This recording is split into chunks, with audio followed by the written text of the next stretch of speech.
오늘 은혜 받으실 말씀은 마태복음 23장 13절의 말씀입니다. 마태복음 23장 13절의 말씀인데 앞에 우리 PPT가 나오니까 한 목소리로 함께 읽도록 하겠습니다. 시작.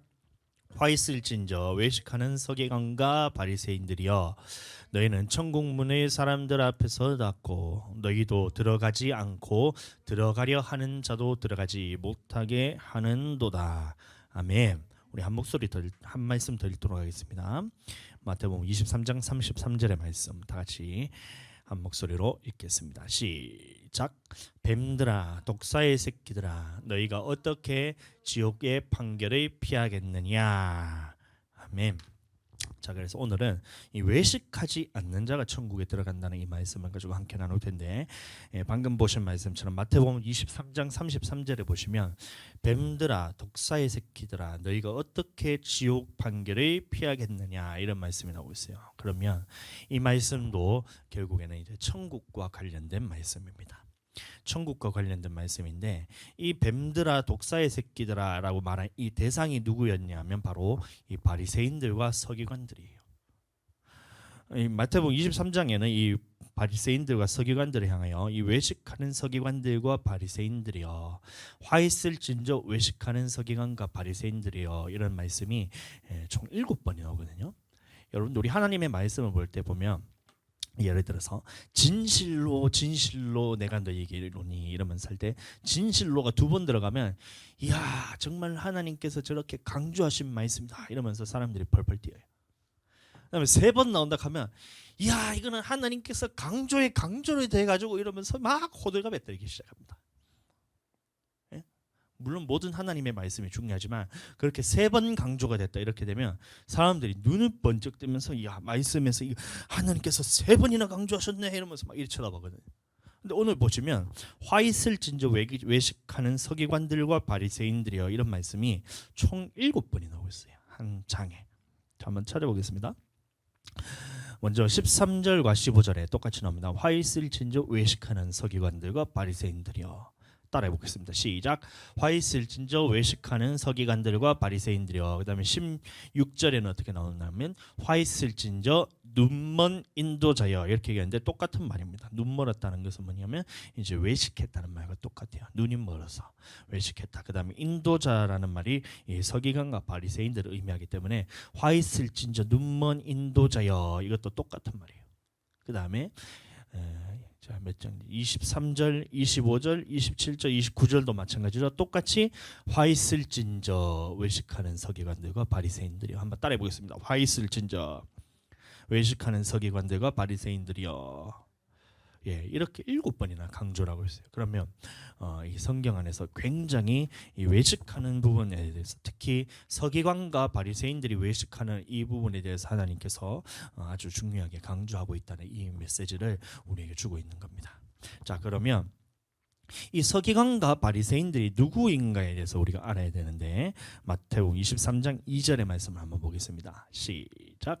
서기관들과 바리새인들이 모세의 자리에 앉았으니, 이런 말을 하고 있습니다. 그럼 모세의 자리에 앉았다. 서기관과 바리새인들이 누구냐 이렇게 봤을 때에 다른 곳에서 서기관과 바리새인들이 아니고 마태복음 23장에서 나오는 바리새인들과 서기관들은 누구냐면 바로 모세의 자리에 앉은 자들이 서기관과 바리새인들이란 거예요.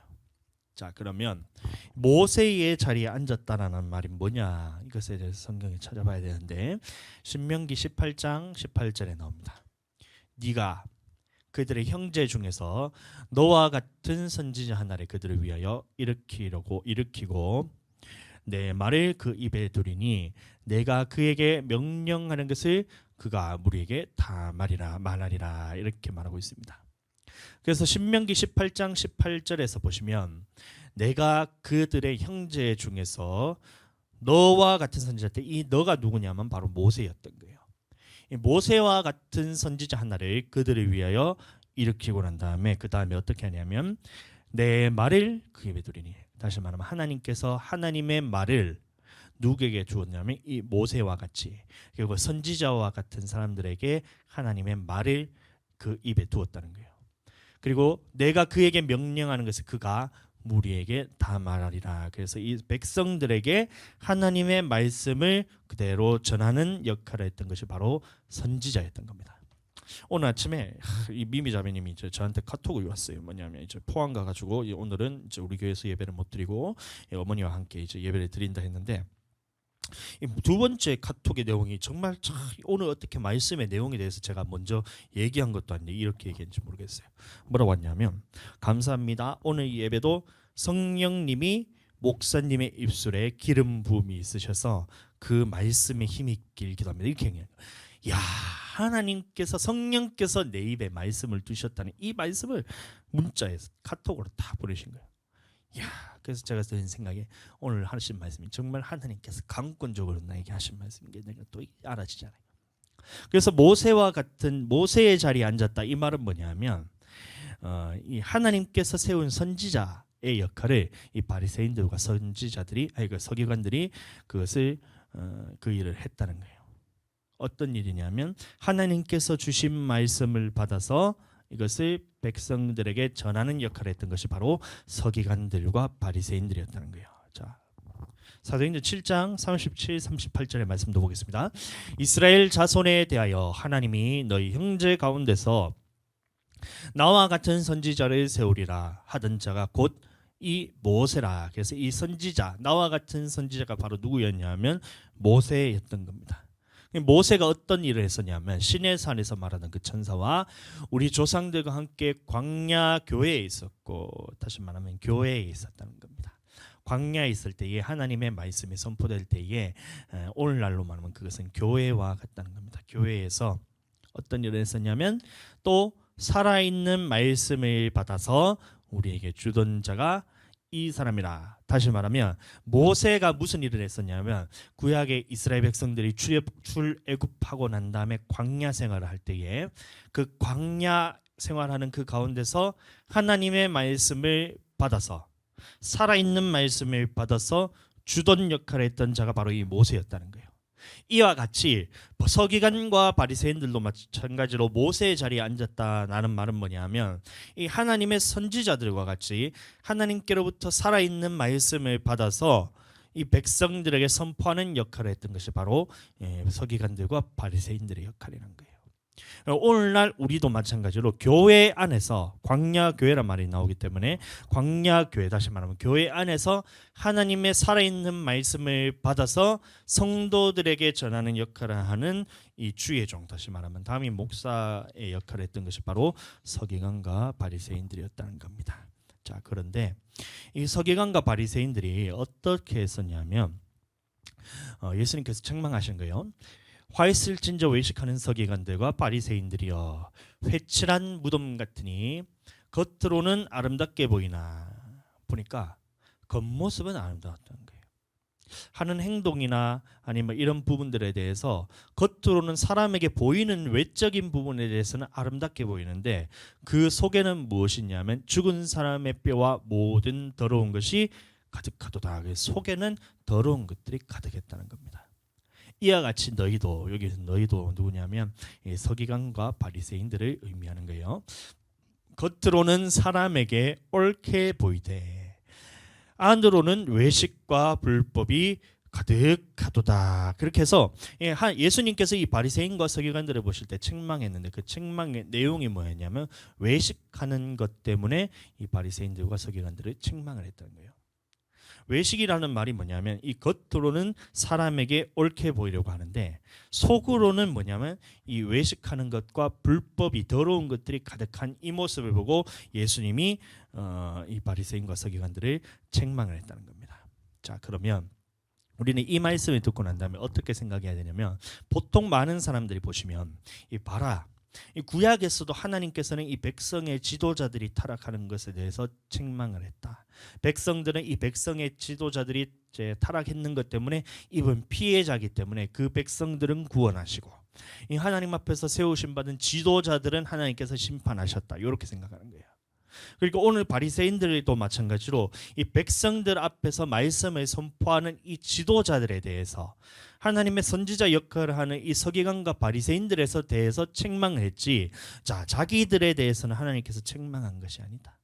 그러니까 우리가 겉으로 우리가 드러나는 이런 외적인 이런 신앙생활보다는 우리의 내적인 요소, 하나님 앞에서 내 안에 있는 것들, 생각이나 마음이나 이런 부분은 신앙에 대해서는 하나님께서 보시지만 우리가 기도를 얼마나 많이 하느냐, 아니면 우리가 어떻게 예배에 많이 나오느냐, 이거에 대해서는 하나님이 보지 않으신다라고 이렇게 생각하는 경우가 굉장히 많아요. 여러분은 그러나 그것이 아니고 외적인 부분에 대해서도 우리가 하나님께서는 버리라고 말씀하신 적이 없으십니다. 오히려 그것과 더불어 나의 속에 있는 것까지도 하나님 앞에서 온전하게 구비되어야 하나님께서 그것을 인정하신다는 것을 이렇게 말하고 있는 거예요. 여러분들, 그래서 우리가 이 말씀을 볼 때는 어떻게 생각해야 되냐면, 봐라, 이 목사님들이 다들 타락이 가지고 성도님들이 피해를 입지 않느냐, 이렇게 보면 이 하나님의 말씀을 거꾸로 보는 겁니다. 그럼 우리 이 말씀을 볼 때 어떻게 우리가 생각해야 되냐면, 여러분들이 성도님의 입장에서 이 말을 들을 때는 어떻게 들려야 되냐면, 이 하나님의 말씀이 선포될 때에, 하나님의 말씀이 선포될 영적인 원리에 대해서 제가 말씀드린 겁니다. 이 하나님의 말씀이 선포될 때 가장 먼저 마귀는 누구를 공격하게 되냐면 이 담임 목사를 공격하게 돼요. 선포하는 이 선포자를 공격합니다. 말씀 선포하는 사람을 공격합니다. 어떻게 해서 공격하냐 하면, 저희가 이번에 이제 50일 동안 기도회를 이제 하자고 선포를 했습니다. 제가. 그래서 어제부터 우리가 기도회가 지금 진행되고 있는데요. 가장 먼저 이 목사에게 어떤 마음을 주냐면, 우리가 기도회 하자 이렇게 했을 때 나에게 이 외식하는 사람인 것 같은 생각을 계속해서 불어넣습니다.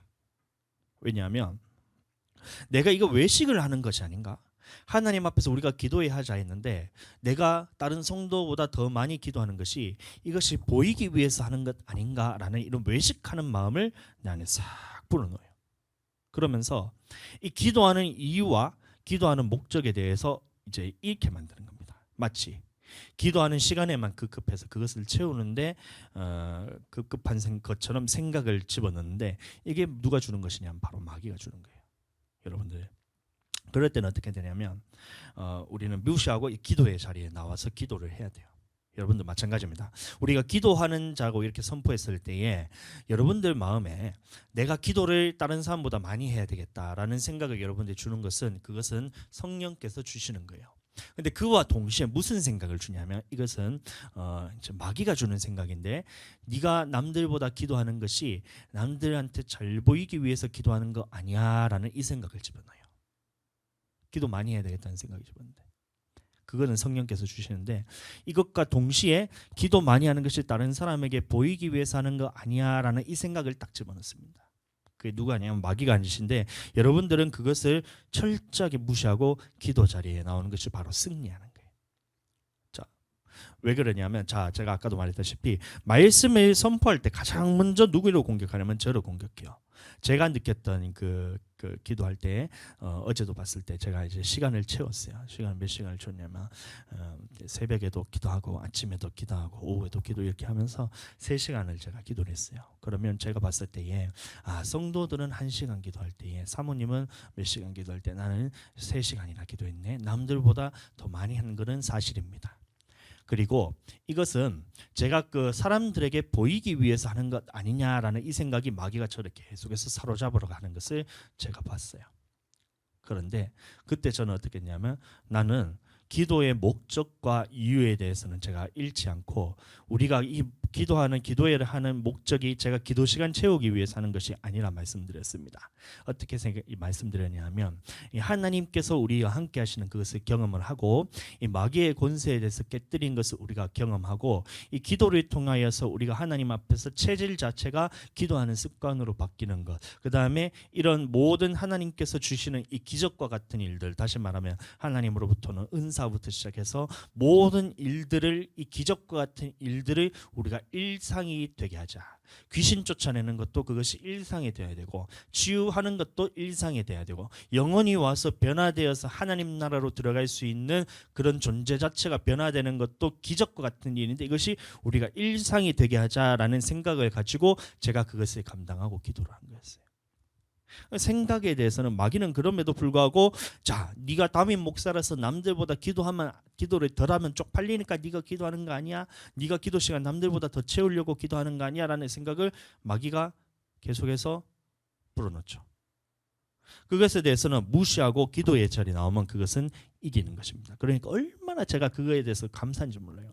기도를 하는데 처음에 새벽에 기도할 때 이제 제가 1시 뭐 20분부터 기도를 했었거든요. 그러니까 3시 50분까지 이제 2시 50분까지 기도를 막 하고 있는데, 자, 기도가 딱 끝나고 난 다음에 잠자리에 들어왔는데 내 속에서 무슨 생각이 들었냐 하면, 야, 기도 또 하고 싶다는 생각이 들더라. 안 감사하세요, 여러분? 감사하잖아요. 그 아침에 눈 뜨자마자 기도하는 거예요. 아침에 눈 뜨자마자, 야, 하나님 감사합니다. 아침에 일어나서 하나님 앞에서 제가 기도할 수 있게 하시면 감사합니다. 기도 자리에 앉아서 또 기도를 또 하는 거예요. 또 1시간 반 하면서. 그리고 딱 기도가 끝나고 난 다음에 이제 장모님 모시고 이제 공항에 모셔다 드려야 될 시간이라서 제가 기도를 끊고 나왔는데, 그 기도 자리에 딱 일어나면서 내 안에 들었던 생각이 뭐냐면, 기도하고 싶다라는 생각이 들었어요. 이런 기적과 같은 일들이 우리에게는 일상이 되어야 되는 거예요. 그리고 내가 시간 채우기 위해서 기도했다면 이런 마음이 들지 않았을 겁니다. 그러나 마귀가 주는 이런 외식하는 것 아니야라는 이 생각이 딱 주는 순간 무시하고 그 자리에 앉아서 기도할 때 하나님께서 내 안에 능력으로 채우시는 거예요. 여러분도 그 능력을 받게 되시길 바랍니다. 그리고 또 하나는 뭐냐면, 기도할 때 온갖 잡생각을 불어내요. 기도에 집중하지 못하는 생각들. 그 다음에 막 하면서 이런 생각들이 막 기도하면서도 온갖 잡생각이 들잖아요. 하나님 한 분만 딱 있고, 진짜로 하나님께 깊이 있게 나가서 다 나를 사로잡는 하나님의 그 사랑이 내게 쫙 부어져서 진짜 성령 충만하게 되는, 이렇게 기도를 해야 되는데 잡생각을 계속 집어넣는 거예요. 그러면서 기도 끝날 때 되면서 또 무슨 생각을 내한테 집어넣냐면, 야, 오늘 시간 버렸네, 이런 생각을 주는 거예요. 시간 버렸네 이런 생각을 집어넣는 거예요. 그러면 그 생각을 어떻게 얘기해야 되냐면, 우리가 부르짖어 기도하면 그 생각은 떠나가게 됩니다. 온갖 잡생각이 내 안에 들어오면서 나를 사로잡아서 시간을 허비하는 것처럼 느껴질 때에 이것에 대해서 이길 수 있는 방법은 부르짖어 기도할 때 그 마귀는 떠나가는 거예요. 그래서 쭉 하면서 이거 뭐 기도를 했어요. 제가 한번 잡생각이 다 떠나거든요. 그 다음에 하나님께서 나를 싹 사로잡아가면서 내 안에 있는 이 평안함과 하나님에 대한 사랑이 내 안에 푹 부어지면서 쫙 손을 들고 기도하면서 하나님께서 나를 얼마나 사로잡아가는지, 이게 기도 시간에 내가 떠나기가 싫더라고. 여러분들 그런 거 여러분 경험하게 되길 바랍니다. 그다음에 세 번째로 마귀가 불어넣는 생각이 뭐냐면, 이 기도하기 싫은 마음을 불어넣어요. 제가 경험했던 건데, 또 자, 우리가 몸이 힘들 때는 이제 기도하기가 힘들어집니다. 집에서 쉬고 싶고, 요새 이제 제가 알레르기 비염 때문에 약을 지금 먹고 있는데, 그 약이 이제 졸음이 굉장히 많이 오는 약인가 봐요. 아침에 딱 먹으면 처음에는 이제 버티다가 이제 점심 먹을 때쯤 되면 이 잠을 쏟아져서 이것을 눈을 뜰 수가 없어요. 그러니까 일어서서 그냥 자는 거야, 거의. 몸이 이렇게 처질 때 되면 기도의 자리로 나가기 굉장히 힘들어요. 그다음에 예를 들어서 상황이 힘들 수가 있어요. 기도해야 되는데, 기도해야 되는 것도 알고 기도회가 진행되는 것도 아는데, 굉장히 이제 상황을 바쁘게 만들어요. 바쁘게 뭔가 할 일들에 대해서 계속해서 이제 생기게 만들고, 뭔가 일들이 막 빵빵빵빵 터지면서 기도할 수 없는 그런 상황을 자꾸 만듭니다. 또 우리 같은 경우에는 또 이제 특별히 이제 자녀가 둘이가 있으니까, 기도의 시간에 자녀 때문에 이 애들이 이제 기도 한번 와가지고 얼마나 그거를 방해하는지 몰라요. 기도하는데 뒤에 올라타가지고 머리끄댕이 잡아당기고 목 조르고 막 엉덩이 막 밟고 막 거의 막 마귀 수준이에요. 마귀 수준. 기도할 때 얼마나 방해하는지 여러분들. 그런데 기도하는 부분에 대해서 그것을 여러분들 핑계거리로 가지게 되면 그건 마귀에게 넘어가는 거예요. 제가 그랬었거든요. 처음에 애들이 계속 방해를 하니까 기도가 방해하니까 야 애들 때문에 기도가 안 된다 이 생각이 자꾸 드는 거예요. 여러분들 애들 때문에 기도가 안 되는 거예요. 기도가 안 되는 거예요. 그냥 애들이 있어도 기도하면 되잖아요. 괴롭히기나 목 졸리기나 밟거나 아니면 머리끄댕이를 잡아 당기거나 기도하면 되잖아. 근데 그것을 자꾸 핑계거리로 살면서 야 이러니까 차라리 그냥 애들 때문에 기도 못할 것 같으면 그냥 집에서 쉬는 게 차라리 낫다 이런 생각을 자꾸 집어넣는 거예요. 기도가 안 된다는 생각을 자꾸 집어넣어요. 이 마귀가 하는 거거든요. 그래서 몸도 힘들고 상황도 힘들고 기도할 때 이런 방해 세력들이 있으니까 이것 때문에 기도 못한다는 생각을 자꾸 주는데 이거를 생각을 바꿔야 돼요. 여러분들 생각을 자꾸 바꾸셔야 돼요. 어떻게 바꿔야 되냐면 우리가 기도할 수 있을 때 하는 거는 누구나 다 하는 겁니다. 제가 예전에 얘기했잖아요. 신학교 다닐 때에 제가 이제 새벽 기도 나갈 때에 제가 통풍이 걸려가지고 못 나갔었다 했잖아요. 발가락이 진짜 살짝만 이렇게 삐끗 이러면서 손가락을 약간 이렇게 움직여서 딱 이렇게 하면 이 온몸이 그냥 진짜 정신을 잃을 정도로 너무 아픈 게 통풍이거든요. 진짜로. 제가 그 이제 아픈 걸 제가 다 해봤어요. 통풍도 해봤고 요로결석도 제가 해봤고 대상포진까지도 이걸 다 해봤어요. 그런데 이 그 주 세 개 중에 제일 아픈 게 뭐냐면 통풍이에요. 통풍. 제가 봤을 때 요로결석 같은 경우는 아프다 하면서 빨리 병원 가야 되는데 하면서 병원 가가지고 오늘 안 된다. 저기 큰 병원 응급실 가러 가다 응급실 갔더니만 응급실 오늘 안 된다.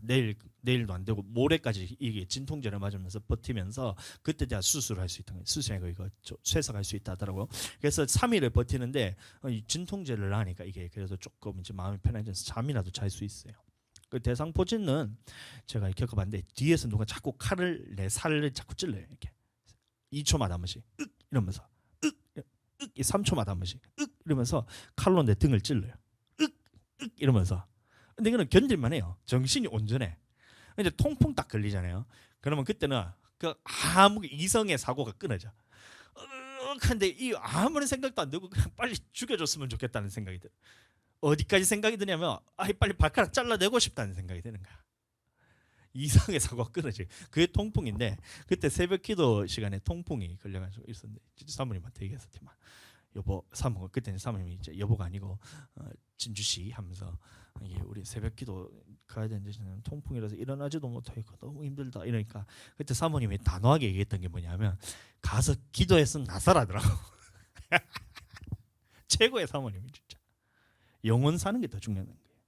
상황에 대해서 여러분들 상황에 대해서 보는 것이 아니라 그 가운데서 기도하러 가서 기도를 하라는 거예요.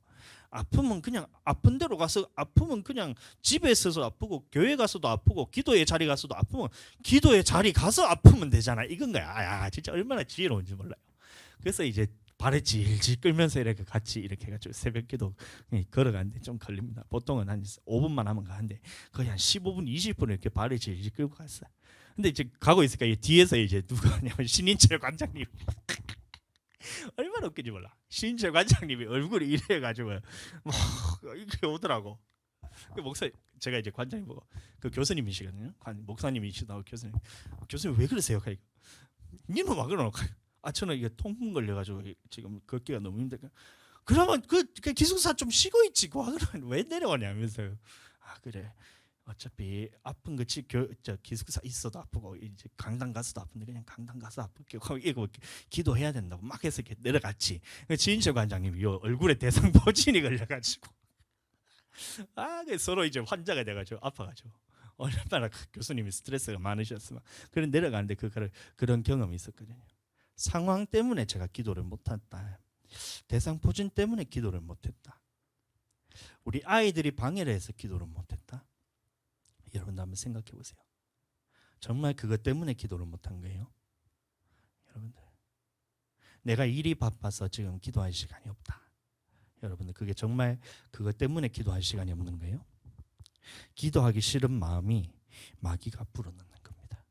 그때에 내가 그게 동조하는 순간 나는 기도를 못하는 사람이 되는 거예요. 그러나 그것을 탁 이기고 생각을 바꿔서 기도 잘 될 때는 누구나 다 할 수 있어요. 근데 기도가 안 될 때 우리 하나님 앞에 가서 하나님의 자리에 앉아서 기도할 때는 그때는 하나님 앞에서 능력이 쌓이는 거예요.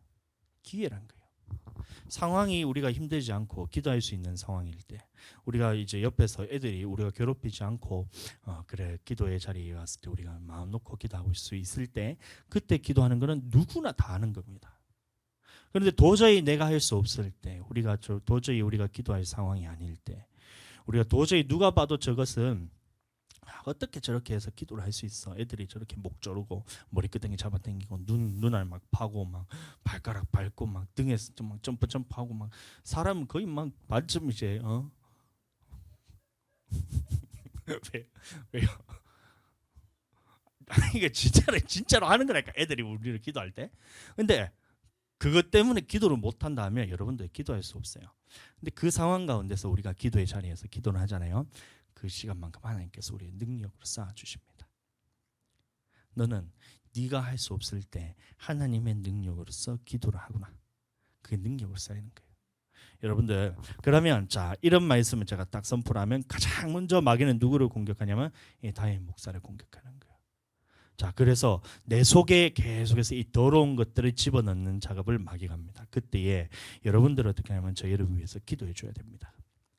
다윗 목사님이 외식하는 자가 되지 않고 하나님 앞에서 순전한 마음으로 하나님 앞에서 이끌어갈 수 있도록 계속해서 저희를 위해서 기도해야 된 거예요. 그러니까 마태복음 23장 27절, 그 23장 전체를 보면 화 있을진저 외식하는 서기관과 바리새인들이여 이 말했을 때 1차원적인 사람들은 뭐냐면 이 봐라, 이 교회 지도자들이 잘못된 일을 했기 때문에 야, 저 사람들은 비판받고 우리는 그거에 대해서 전혀 상관없는 말이야, 이렇게 하는 순간 여러분들은 마귀에게 넘어가는 거예요. 이 말씀을 들었을 때 외식하는 서기관과 바리새인들이 심판받아야 되니까 이 독사의 자식들아 지옥 판결을 피하겠느냐라고 이렇게 얘기했으니까 우리 목사님만큼은 그렇게 외식하는 자가 되지 않아서 이 하나님의 심판을 받지 않는 자가 되게 해달라고 계속해서 이 다윗 목사를 위해서 기도해야 되는 거예요. 그래야 하나님의 말씀이 선포되었을 때 이것이 외식으로 선포하는 것이 아니고 이 성도들에게 살리기 위해서 말했을 때 여러분들도 마찬가지로 어떻게 해요? 영혼의 구원할 수 있는 하나님의 말씀을, 생명의 말씀을 여러분들과 받을 수가 있잖아요. 안 그래요? 그게 싫으면 계속해서 그렇게 있든지, 그러면 목사님이 그냥 외식하면서 선포하고 그래서 자기는 그냥 영혼이 살던 것만, 어차피 자기 영혼인데, 어차피 내 목사님의 영혼이 아니라 자기 영혼인데 목사님이 생명의 말씀을 선포하기나 말기나 외식하는 자가 되기나 말기나 나는 관심 없고, 야 이거 저 목사님들은 참 교회 지도자들이 요새 많이 타락했네 막 이러면서 그렇게 비판하고 있으면 자기도 죽고 그 사람도 아무 관계없는 그 사람 때문에 자기 영혼이 죽잖아요. 맞죠? 그러니까 어떻게 해야 되냐면 우리 목사님만큼은 이 하나님의 세우신 주의 종 목사님만큼은 이 하나님의 말씀을 외식으로 전하는 것이 아니고 생명의 말씀으로 받아서 가감없이 전하는 목사님이 되게 해달라고 여러분들이 그것을 기도해 주셔야 되는 겁니다. 아멘. 저는 제가 우리 교회에서 제일 많이 기도할 거예요. 왜냐하면 제가 이것을 누구에게 보이기 위해서 외식함으로 제가 기도를 많이 하는 것이 아니라 저는 이 하나님의 영적 전쟁에서 저는 승리를 맛보고 싶거든요. 누구보다 제가 많이 맛보고 싶어요. 내 안에 있는 이 병들도 다 치유받고 싶고 귀신도 떠나가게 하고 싶고, 그다음에 하나님이 우리의 영혼을 이제 보내주셨을 때 그 영혼을 저는 살리고 싶은 마음이 간절해요. 이 영혼이 왔었을 때 하나님 앞에서 문제가 있고 하나님 앞에서 영적인 부분에 대해서 마귀가 사로잡고 있는 이 영혼에 대해서 어떻게든 이 마귀의 권세를 깨뜨려서 하나님의 성령의 능력으로서 이 성도들을 살아가게 하고 싶어요. 하나님의 일을 크게 감당하고 싶고, 그렇기 때문에 저는 우리 교회에서 제일 많이 기도할 거예요. 남들에게 보이기 위해서 하는 것이 아니라 이것은 외식이 아니고 이것은 믿음입니다. 여러분들 기도를 많이 한다고 해서 그것이 외식이라고 자꾸 생각하면 안 된다는 거예요. 저는 대놓고 얘기하잖아요. 저는 우리 교회에서 제가 제일 기도 많이 할 겁니다. 외식이 아니고 저는 믿음으로 제가 얘기하는 거예요. 그리고 제가 신학교 다닐 때 제가 제일 듣기 싫은 말이 뭐였었냐면 이제 주로 교회론 시간에 이제 교수님들이 말씀하시는데 뭐냐면 교회는 작아야 된다 이 얘기를 자꾸 하시는 거예요. 여러분들. 그리고 그 근거를 대는 것이 뭐냐면 예수님이 12명의 제자를 데리고 다니셨기 때문에 12명 이상 되면 교회는 큰 거다. 교회는 그러니까 무조건 12명 되면 이것을 분가를 시켜가지고 교회를 이쪽으로 해서 다른 사람한테 주든지 교회는 작아야 된다. 이러는 거예요.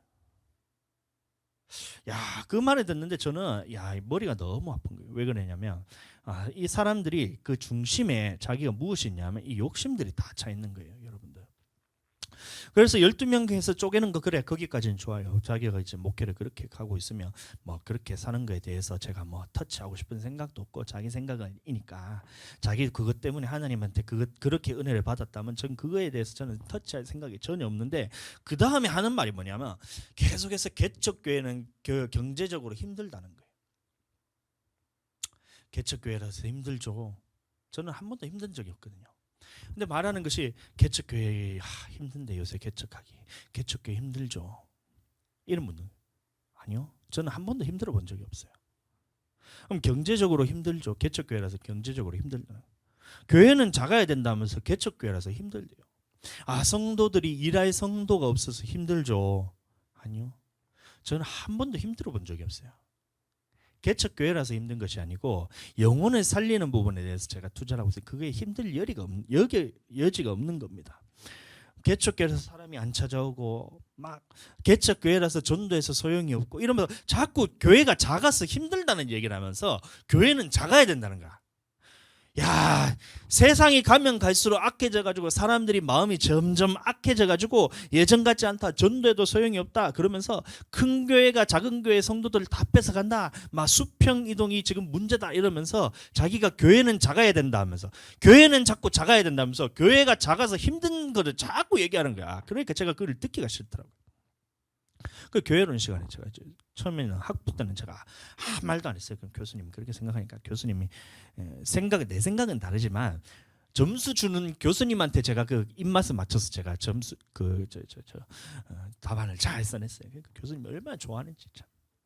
김동수 전도사님은 꼭 이거 이제 저희 가가지고 신대원 가가지고 교수해야 된다 하면서 그랬잖아요. 저는 교수할 생각 없습니다. 목사할 겁니다. 이렇겠지만. 근데 목동 가니까 똑같은 수업을 똑같은 교수님이 똑같이 하는 거야.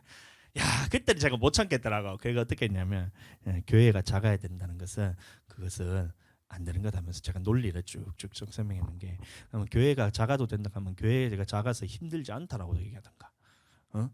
힘들다고 교회가 작아서 힘들다면서 교회가 작아야 된다 하면 그게 무슨 말이냐. 이게 왜 그러냐 하면서 모순이지 않느냐 이러면서 쭉 얘기를 하고 그리고 그 말씀은 지금 이제 갓 개척을 하고 이제 갓 목회를 해야 되는 이 신학생들에게 주는 메시지는 아닌 것 같다. 왜냐하면 나이가 들어가지고 열심히 했음에도 불구하고 그의 결과에 대해서 하나님께서 그렇게 하지 않는 부분에 대해서는 그건 하나님의 책임이지만 이제 갓 시작하는 신학생들이 교회에 대해서 하나님의 나라에 꿈꾸면서 목회에 대해서 꿈을 꾸고 비전을 품고 하나님의 그 역사를 일들을 감당하기 위해서 이 열정이 넘치는 이 사람들에게 교회는 작아야 된다. 교회는 무조건 작아야 된다. 왜? 큰 교회는 잘못됐기 때문에 교회는 무조건 작아야 된다. 교회는 예수님이 12명만 데리고 다녔기 때문에 교회는 무조건 작아야 된다. 이렇게 메시지를 주는 것은 제가 그것은 옳지 않다라고 그랬어요. 교수님이 수업 시간에 끝나고 난 다음에 제 이름을 부르더라고. 교수님이 거기서 학기 다 끝날 때 김동수 전사님 누구세요? 하면 탁 들었지. 그 목회하세요. 이렇게 하더라고요. 저한테. 제가 아멘 했죠. 그거에 대해서. 그런데 안 하는 거예요. 자꾸 수평이동 하는데 여러분들 교회에 수평이동은 없습니다. 수평이동이 아니고 그 교회가 뭐라도 이 우리 교회보다 다른 게 잘하는 게 한 개라도 더 있기 때문에 이동을 하는 거예요. 그럼 수평이 아니라 수직이잖아요. 수직. 이 사람이 그 예를 들어서 우리 교회에 어느 다른 교회 성도가 왔을 때에 우리 교회에 왔을 때 이 대접하는 거에 대해서 마음에 들어서 우리 교회에 왔다. 그러면 저는 그 교회보다 다른 교회보다 저는 그것만큼 하나만큼 제가 다른 잘하는 게 있잖아요. 그럼 그 교회가 그 사람들이 그 교회에 있다고 우리 교회에 오면 내가 이게 그 교회 큰 규모는 아니지만 그래서 그보다 조금 잘하는 것이 한 개라도 더 있잖아요. 이 하나님의 말씀을 선포하는 부분에 있어서 이게 그냥 이제 학식적으로 설명하지 않고 이 하나님의 말씀만 선포하고 진짜 생명에 대해서 가감 없이 전하는 이 말씀만 선포한다. 이것 때문에 이제 우리 교회 오게 된다면 다른 교회보다 제가 잘하는 게 한 개라도 더 있잖아요. 그래서 우리 교회 오는 거죠. 아니면 밥이라도 맛있던가. 밥을 어디 교회 갔더니만 점심을 정말 맛있게 주더라. 어디 교회 갔더니만 불떼기만 주고 맨날 국수만 줘가지고 밥맛이 없어서 교회를 못 가겠는데, 어느 교회 갔더니만 막 점심마다 막 돈가스도 대접하고 막 불고기 소불고기를 막 해가지고 갈비도 막 뜯어 먹이고 막 피자도 막 사주고 이렇게 해가지고 밥맛이 정말 좋더라. 그래서 밥맛 떨어지는 교회 안 가고 나는 밥 맛있는 교회 가겠다 이렇게 하면, 보세요, 한 개라도 더 잘하는 게 있기 때문에 가는 거예요. 시험 들어가지고 그 교회를 떠나가지고 이렇게 하면, 그러면 시험 든 사람을 시험을 들게 하는 마귀가 있는 것인데, 그 마귀의 권세에 대해서 이 교회 왔을 때 시험이 안 들면 이 그 권세에 대해서 깨뜨려 가지고 영혼을 살릴 수 있는 능력이 있잖아요. 그러면 보세요, 수평이동이 아니라 수직이동이잖아요. 근데 자꾸 교회를 작아야 된다면서 그거에 매여 가지고 이거를 신학생들한테 하고 있으니까. 보세요, 저는 그 말에 대해서 절대 동의하지 않았어요. 교회는 작아야 된다. 12명, 예수님이 12명 데리고 다니기 때문에 12명이 있으면 교회가 큰 거라 하면, 그럼 베드로가 그러면 하루에 3,000명을 전도해가지고 그 예루살렘 교회에 3,000명이 그 들어앉았는데, 그러면 이 베드로가 예수님의 말씀대로 안 해가지고 12명을 3,000명이나 왔는데 그것을 12명씩 다 안 쪼개가지고, 그럼 베드로가 잘못된 거예요? 뭐 할도 안 되는 소리 하고 있어요. 논리적으로 맞지가 않다는 거예요. 그때 이게 자기가 힘드니까 그 힘든 이유에 대해서 자꾸 찾는 것이, 이 하나님 앞에서 내가 준비되지 않고 영적인 이 하나님 앞에서 세력에 대해서 그 장악해서 영혼을 건져낸 능력이 없다 이렇게 생각하는 것이 아니고, 큰 교회 때문에 자기가 피해 본다는 이 생각을 갖고 있는 거예요. 여러분들, 저는 김해에서 가장 큰 교회를 세울 겁니다. 그걸 듣기 싫으면 여러분들 안 들으시면 돼요. 근데 저는 김해에서 가장 큰 교회를 세울 거예요. 왜요? 건물 크고 그런 거를 보여주려고 제가 외식하고 싶어서 그런 마음일까요? 전혀 없습니다. 저는 우리 교회가 지금 15평짜리, 본당만 15평이고 건물 전체는 이제 48평입니다. 48평짜리 이 월세를 내면서 우리가 교회를 하면서 저는 힘들어 본 적이 한 번도 없어요. 마찬가지입니다. 제가 우리 교회가 만약에 커져서 단독 건물에서 200평, 300평도의 교회되는 이제 중형교회로 우리가 성장을 할 거예요, 앞으로. 그렇다고 해서 제가 힘들 것 같아요? 한 번도 힘들어 본 적이 없어요. 앞으로도 힘들고 싶지 않아요, 저는. 그리고 지금 이제 김해 중앙교회, 김해 제1교회가 김해에서는 가장 큰 두 교회인데, 그 교회만큼 컸을 때 제가 힘들 것 같아요? 아니요. 저는 그거에 대해서는 관심이 없어요. 어떻게든 우리 교회에 오는 영혼들에서 한 영혼이라도 더 구원하고 싶은 이 마음 때문에 우리가 교회를 크게 짓는 것이기 때문에, 우리 교회는 외식하는 것이 아니라 그것은 믿음입니다. 아멘. 내 속에 들어있는 것이 우리 교회에 왔을 때 이 영혼에 대해서 어떻게든 구원해서 한 영혼이라도 더 구원하고 싶기 때문에, 지금 우리 교회의 규모로서는 좀 30명이 들어오면 꽉 차요. 이 30명을 구원하면 우리 교회는 꽉 찹니다. 그러면 저는 하나님 앞에서 30명만 구원하고 싶은 마음이 전혀 없거든요. 기회만 된다면 100명, 200명, 300명, 1000명, 5000명, 10,000명, 김해에서 가장 큰 교회를 우리에게 주셨을 때, 저는 우리 교회에 오는 이 모든 영혼들을 하나님 앞에서 책임지고 다 영혼을 책임지고 교회 하나님 나라로 데리고 가고 싶은 이 마음이 있어요. 그러니까 이 영혼이 내 마음에, 보세요, 내 마음에 그런 마음이 있고, 이것을 하나님께서 주셨다면 내 마음대로 하지 않고 12명이 그 교회가 크다고 해서 12명 넘으면 크다고 해서 교회 작아야 된다, 그 말을 내가 하는 순간 저는 외식하는 자가 되잖아요. 안 그래요? 내 속은 다른데 이것을 보이기 위해서, 사람에게 잘 보이기 위해서 야, 교회는 작아도 된다라는 이 말을 사람들 앞에 하는 순간 저는 외식하는 자가 되잖아요. 저는 신학교 다닐 때부터 저는 교회는 커야 된다 했어요. 신학교 다닐 때가 아니고 저는 예수님 믿기 시작할 때부터 이미 교회는 커야 된다는 생각을 갖고 있는 사람입니다. 물론 빚내가지고 그것이 허덕허덕해가지고 교회가 막 무너지거나 그렇게 딱 뻔히 보일 때는 그것은 이제 억지로 막 욕심에 대해서 하면 안 되지만, 하나님께서 주시는 그 안에서 그것을 감당할 수 있을 때에, 돈의 문제가 아닙니다. 100억이라도 여러분들 100명에서 1억씩만 내면 100억입니다. 그게 무슨 큰 돈이에요. 100명에서 1억씩만 내면 100억인데.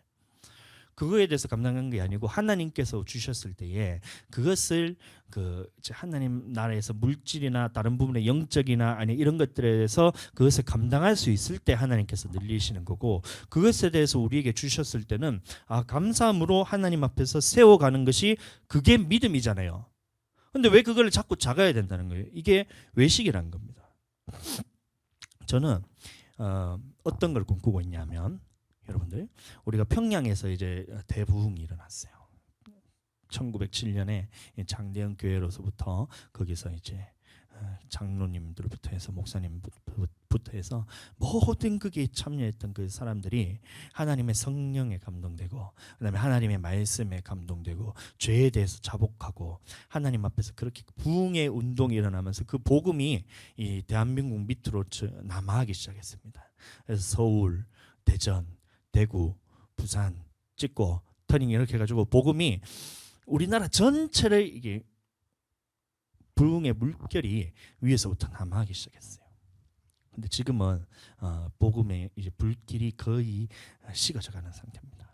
그래서 저는 어떤 것을 꿈꾸고 있냐면, 이 김해 지역으로부터 다시 하나님의 폭발적인 그 복음 사역에 하나님의 폭발적인 불길 같은 그것이 다시 거꾸로 올라가야 된다 생각하고 있어요. 이곳에부터 하나님의 복음이 터지고, 그다음에 올라가면서 가까운 곳이지요. 김해 위에 마산, 창원, 경남, 그다음에 경북, 그다음에 전라도도 같이 그렇게 해서 푹푹푹푹 파고 올라가가지고 대전, 그다음에 서울, 그다음에 평양, 더 나아가서 세계까지 하나님의 복음이 그렇게 다시 불일 듯이 일어나기를 소망하고 있어요. 그것이 꿈인 겁니다. 근데 교회가 커야 된다. 교회가 그것이 12명이면 크다면 그 일을 어떻게 제가 감당하겠어요? 여러분들 함께 꿈꾸게 되기를 축복합니다. 우리 교회가 지금 이제 성도님이 한 명 있어요. 진짜 귀한 성도입니다.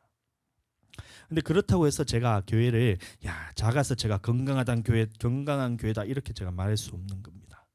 하나님이 보셨을 때 그 교회에 대해서 이 규모나 아니면 성도들을 보내주는 것이나 그것은 담임 목사님의 역량에 달려 있는 거예요. 어떤 사람인지를 보고 이것을 맡을 수 있는 영혼을 보냈을 때 책임질 수 있다 하면 하나님께서 보내시는 겁니다. 내가 열심히 전도해서 사람들이 왔는데요, 내가 열심히 기도해서 왔는데요, 우리 교회 프로그램이 어떻고 우리 교회가 막 성도님들이 성격이 어떻고 막 이렇게 해서 막 하나님이 성도를 많이 보내주셨다, 건물이 예뻐서 보내주셨다 이렇게 하지만 그것이 아니고, 하나님이 보셨을 때는 전적으로 이 담임 목사님이 그 영혼을 보내줬을 때 감당할 수 있느냐 없느냐를 보고 보내주시는 거예요. 그러니까 제가 기도를 누구보다 많이 할 거예요. 그것은 외식이 아닌 겁니다. 그러니까 저는 우리 교회를 어느 교회보다 김해에서 가장 큰 교회가 될 것입니다. 그것은 외식이 아니고 믿음인 겁니다. 이해가 되시길 바랍니다. 그렇게 함께 꿈꾸고 그 일을 감당하게 되시기를 예수님 이름으로 다시 한번 축복합니다. 그리고 자, 다음에 에베소서 말씀 보겠습니다. 그래서 여러분들이 가장 먼저 우리가 생각해야 될 게 이 외식이란 부분에 대해서 하나님의 말씀에서 누구를 보고 외식하는 자라 했었냐면 서기관과 바리새인들을 했을 때, 서기관과 바리새인들을 보고 했기 때문에 교회 지도자들에 대해서는 비판하라 이 말이 아니고, 이 말은 뭐냐면 이 성도들의 입장에서 담임 목사님을 봤을 때 하나님의 말씀을 선포하는 이 담임 목사님에게 가장 많은 공격이 있구나. 그러니까 나는 목숨 걸고 목사님을 위해서 기도해야 되겠다라는 이 마음을 여러분들이 가져야 된다는 거예요. 그러니까 사도 바울도 또 마찬가지로 이렇게 얘기하는 거죠. 나를 위하여 구할 것은, 나를 위하여 구할 것은 사도 바울이 말한 겁니다. 내게 말씀을 주사 나로 입을 열어 복음의 비밀을 담대히 알리게 하옵소서 할 것이니. 그러니까 사도 바울도 혼자서는 그것을 감당할 수가 없었다는 거예요. 그러니까 에베소에 있는 교회에게 편지를 보내서 나를 위해서 구할 것을 하나님의 말씀을 내게 주사 복음의 비밀을 담대히 알리게 하옵소서 할 것이니 이렇게 하고 있던 겁니다. 저희 교회가 사느냐 죽느냐는 제가 하나님의 말씀을 생명의 말씀을 가감없이 선포하느냐 아니면 사람의 섞은 말을 전하느냐에 따라서 성패가 갈리는 겁니다. 그래서 여러분들이 제게 구할 것은 뭐냐면 사람 눈치 보면서 전하지 않고 하나님의 주시는 이 생명의 말씀만 전하도록 여러분들을 기도해야 돼요. 저를 위해서도 맞지만 여러분들의 영혼을 위해서도 마찬가지인 겁니다. 제가 외식함으로 전하거나 사람의 눈치를 보면서 섞인 말을 전할 때는 그 말씀을 받는 것은 여러분이에요. 그러면 여러분의 영혼은 그 섞인 말씀을 통해서 여러분들의 영혼이 혼탁해지기 시작합니다. 그럼 하나님의 말씀이 분별이 되지 않고 결국에는 여러분들의 영혼이 멸망받는 거예요. 그러니까 사도 바울도 그것을 아니까 성도들에게 구하는 것이 뭐냐면 내게 말씀을 주사, 하나님의 말씀을, 생명의 말씀을 내게 주사, 입을 열어서 사람의 눈치 보지 않고 복음의 비밀을 담대히 알리게 하옵소서. 이것을 중보 요청했다는 거예요. 저도 여러분들에게 똑같은 기도를 요청합니다. 그게 뭐냐면 우리가 50일 동안 제가 기도회를 진행할 동안 여러분들을 저에게 구할 것은 하나님의 생명의 말씀만 가감없이 전하게 하여 주시옵소서. 우리 담임 목사님이 사람 눈치 보고 내 눈치 보는 것이 아니고 하나님의 눈치만 보고 하나님께서 주시는 말씀만 전하도록 여러분들이 함께 기도를 해주셔야 되는 거예요. 아멘. 기도 제목을 제가 한 게 좋습니다. 짐이 되는 것이 아니고 나의 생명을 위해서, 여러분들의 생명을 위해서, 여러분들의 영혼을 위해서 여러분들 그렇게 제가 부탁을 드리는 겁니다. 아멘. 자, 그리고 외식에 대해서 또 한 가지 우리가 나누게 될 건데, 심판에 대해서 우리가 전하지 않잖아요. 하나님의 말씀에 대해서 온전히 전하지 못하게 되는 경우가 뭐냐면 이 심판에 대해서 성도들에게 전했을 때에 성도들이 그것 때문에 거리낌이 있게 됩니다. 말씀을 들었을 때 이 두렵고 떨리는 마음이 생기고 목사님을 봤을 때 이게 두려운 마음이 생겨요. 그러면서 자기 죄 때문에 이 목사님을 보는 것도 약간 이제 거리낌이 생기면서 피하게 되고 이런 경우가 생겨요. 그렇기 때문에 목사님 심판에 대해서 전하지 말고 사랑에 대해서 전해 달라고 이렇게 요구하는 경우가 굉장히 많아요. 근데 여러분들 심판에 대해서 전하지 않으면 사람들은 외식하게 됩니다. 예수님의 사랑을 전해야 된다. 그 맞습니다. 예수님의 사랑에 대해서 전해야 되는 건 맞는데 예수님의 그 사랑이 얼마나 큰지에 대해서 전하기 위해서는 이 반드시 심판에 대해서 함께 전해야 돼요. 이해하게 되시길 바랍니다. 자, 보세요. 예수님이 얼마나 사랑이 큰지 전하려면 반드시 전해야 되는 것이 바로 심판인 겁니다. 죄와 심판에 대해서 전해야 되는 거예요. 이런 겁니다. 너의 죄 때문에 하나님께서 너에게는 심판하실 거야. 근데 너에게 심판하실 건데 그것을 볼 수 없기 때문에 예수님이 그 심판에서 건지기 위해서 너의 죄를 담당하셨어. 미움. 세상 사람들은 미워할 수 있다고 그럽니다. 세상 사람들은 모든 사람이 다 미워하기 때문에 미워해도 천국 갈 수 있어. 미워해도 하나님 앞에서 심판이 없다라는 이 메시지를 전합니다. 그런데 하나님께서는 말씀하시기를 미워하는 것도 살인이라고 했어요. 이 살인하는 것 때문에 심판받는다는 거예요. 우리가 미워하는 것 때문에 심판받는다는 거예요. 그래서 우리가 미워하는 것 때문에 심판받을 수밖에 없는 이 존재인데 예수님께서는 너를 위해서 그 미움 때문에 그 죄를 담당하셔서 대신 죽어주셨어. 너의 그 심판받을 것 때문에 예수님이 그것을 짊어지셨어. 이게 함께 가야 되는 거예요. 죄의 삭은 사망이요 그 후에는 심판이 있으리니 크든 작든 죄의 값은 사망입니다. 그리고 그 심판이 있는데 너희에게 심판이 있는데 이 죄의 값을 지불하기 위해서 예수님께서 대신해서 죽으셨어. 대신해서 돌아가셨어. 그렇기 때문에 이것이 사랑이 우리에게 거할 수 있게 되는 겁니다. 많이 탕감받은 자가 많이 사랑할 수 있어요. 예수님께 오는 겁니다. 제자들이 물었을 때에 베드로와 그 제자들이 어떤 한 집에 들어갔을 때에 예수님이 말한 거예요. 너희에게 내가 묻는데 한 사람은 500데나리온 빚진 자가 있고 한 사람은 50데나리온 빚진 자가 있다. 그런데 주인이 그 빚을 둘 다 탕감해 주었는데 그러면 누가 주인을 더 사랑하겠느냐 이렇게 묻는 겁니다.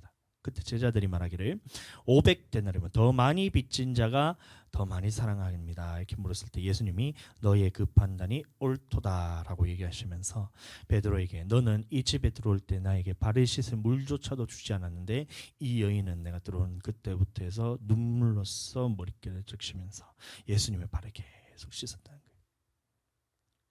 그러니까 예수님 앞에서 많이 탕감받는 자가 많이 사랑할 수 있다는 겁니다. 그러니까 심판에 대해서 우리가 많이 깨달으면 깨달을수록, 하나님 앞에서 죄에 대해서 많이 깨달으면 깨달을수록 예수님의 그 사랑이 우리 안에 더 많이 가게 되는 거예요.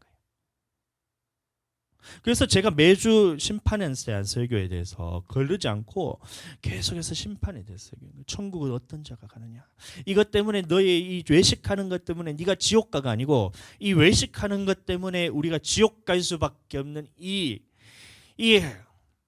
처절하고 이 안타까운 인생을 예수님께서 드디어 사랑으로서 그것을 건지셨어.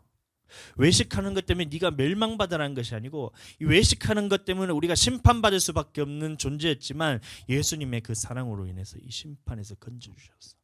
이걸 계속 전하는 거예요. 적게 깨달으면 적게 깨달을수록 여러분들은 그만큼 인생에서 예수님이 필요 없게 됩니다. 보세요. 세상 사람들은 미워해도 된다라고 얘기를 하잖아요. 그렇기 때문에 미워해도 천국 간다고 생각하기 때문에, 미워해도 심판이 없다라고 생각하기 때문에 그 사람들에게는 예수님이 필요 없는 거예요.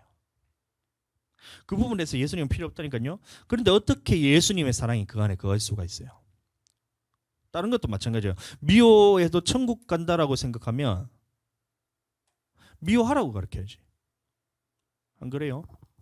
자, 보세요. 내 안에 있어서 미워해도 천국 간다라는 이 생각을 누가 가지고 있냐면 세상 사람들이 가지고 있는 거예요. 그래서 그만큼의 세상 사람들은 예수님이 필요 없는 겁니다.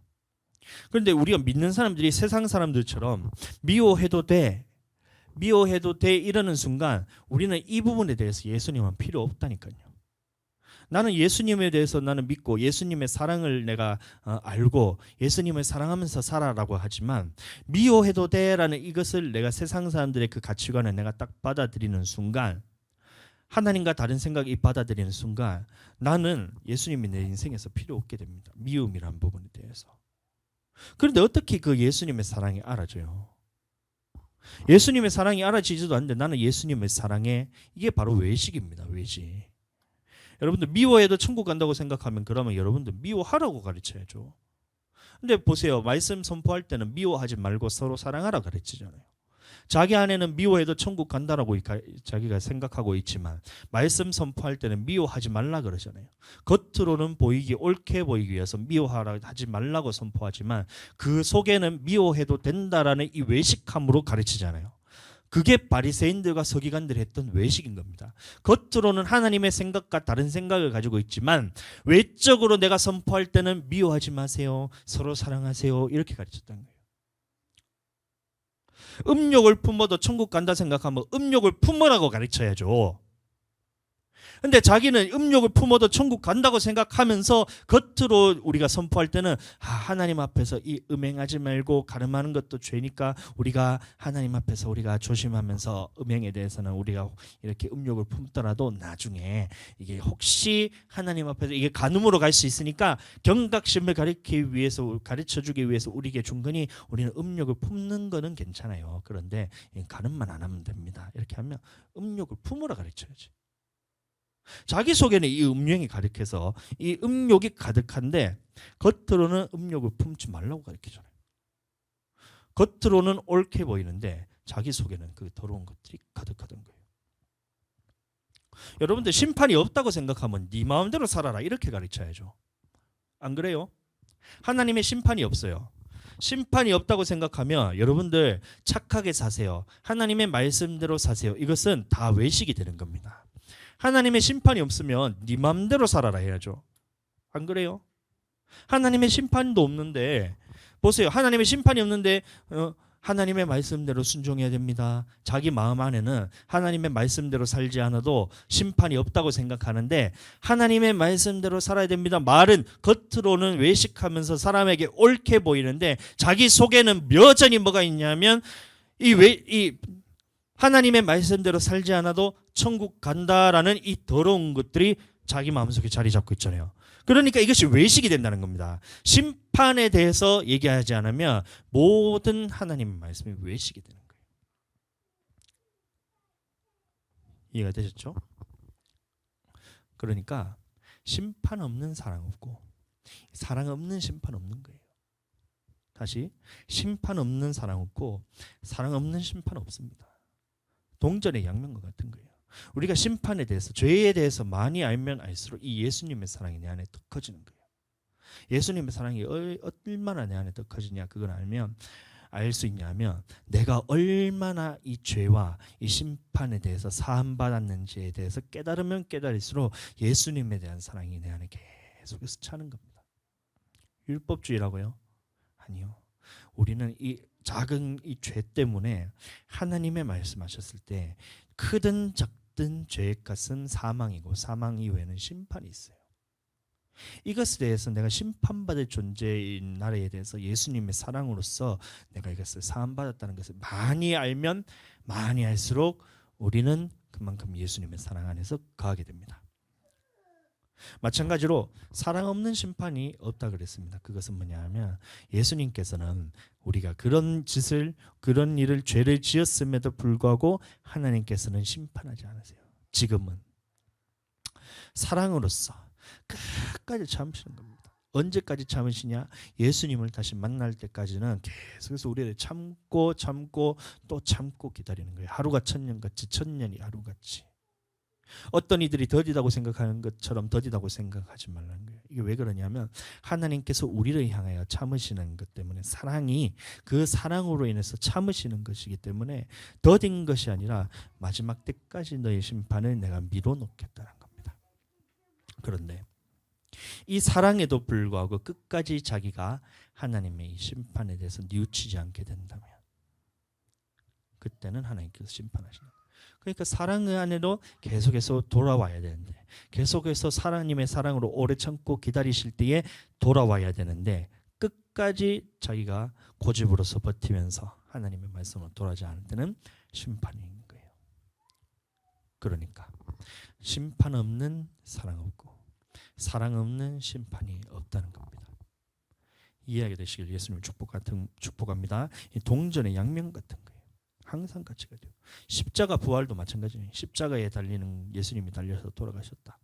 그래서 예전에 부활에 대해서 누군가 설명할 때에 보세요. 우리가 십자가만 계속해서 선포했기 때문에 부활에 대해서 선포하지 않았기 때문에 우리가 이렇게 신앙생활에 대해서 힘이 없다 이렇게 하는데 그 두 개는 같이 가는 겁니다. 십자가 있기 때문에 부활이 있는 것이에요.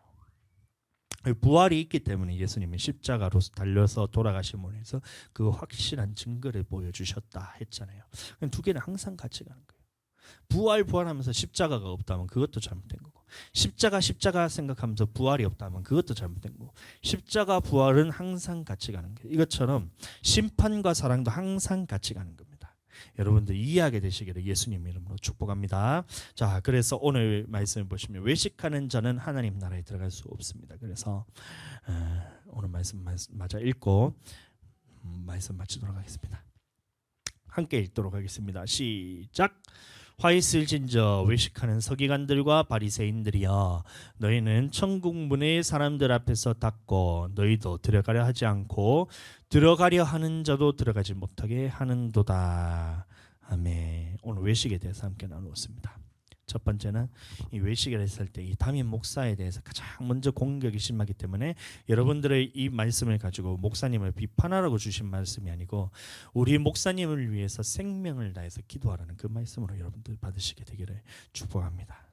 또한 오늘 두 번째로 제가 나눴던 것은 뭐냐면 외식하는 부분에 대해서 우리가 지금 기도하는 부분이나 교회를 건축하는 우리 성전을 크게 만드는 꿈을 가졌을 때에 그것을 보고 외식한다는 것이 아닙니다. 그것을 보고 외식하는 것이 아니고 그것은 하나님 앞에서 우리가 영혼을 살리기 위해서 기도하고 우리가 또 교회를 크게 하는 것은 그것은 믿음이라는 것에 대해서 여러분들 오해를 풀기 위해서 제가 말씀을 드렸고 자, 세 번째로 우리는 심판에 의해서 알지 못하면 우리는 외식할 수밖에 없다는 이 부분에 대해서 제가 세 가지로 말씀드렸습니다. 그래서 우리는 자, 여러분들이 해야 될 것은 저를 위해서 목숨을 위해서 기도하고 두 번째는 심판에 대해서 항상 여러분들 생각하시면서 그 심판을 통해서 멸망을 받으라고 말하는 것이 아니고 그것 때문에 예수님께서 나를 위해서 돌아가셨기 때문에 그 사랑을 날마다 여러분들 받으셔야 돼요. 그렇게 되기를 예수님 이름으로 다시 한번 축원합니다.